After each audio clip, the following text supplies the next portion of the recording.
तर आज माझ्या सासूबाई नंबर 2 म्हणजेच यांनी ना सकाळ सकाळी लवकर उठवलं होतं मला, कारण ना मला जागच येत नाही, रात्री खूप लेट होतं झोपायला एडिटिंग वगैरे करून. असो पटकन उठून ना छान आवरून घेतलं, माझं साडी वगैरे वेअर केली आणि त्यानंतर मग इकडे ना लगेच झाडू वगैरे मारला होता गणपती बाप्पा पुढे, छान रांगोळी वगैरे काढून घेतली आणि खरंच खूप प्रसन्न वाटतं रांगोळी काढल्यानंतर. त्यानंतर मी दुर्वा करायला लागली आणि रोलू इकडे मला नेहमीसारखा त्रास देत होता, कारण त्याला दुर्वा खायची होती, पण दुर्वा खाल्ल्यावर तो उलटी करतो म्हणून त्याला खाऊन देत नव्हते मी.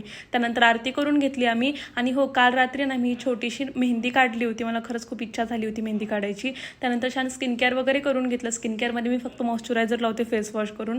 त्यानंतर ना मग मी छान पीठ वगैरे मळून घेतलं, स्वयंपाक वगैरे करून घेतला आणि अचानक मला हे बोलले की आपल्याला बाहेर जायचंय. मग लगेच साडी चेंज केली, कारण बाहेर सारखा पाऊस येत जात राहतो आणि साडी खूप जास्त खराब होती पावसाळ्यामध्ये. आणि आणखी एक दुसरं कारण म्हणजे मला गाडीवर अजिबात साडी घालून बसता येत नाही, म्हणून मी आपले नॉर्मल कम्फर्टेबल कपडे वेअर केले आणि एक छान क्लिप घेईन म्हणलं, ऊन पडलं होतं म्हणून अचानक पाऊस सुरू झाला. सगळं केस बीस ओले झाले होते माझे आणि रस्त्यावर पण खूप जास्त पाणी साठलं, त्यामुळे शूज पण खराब झाले.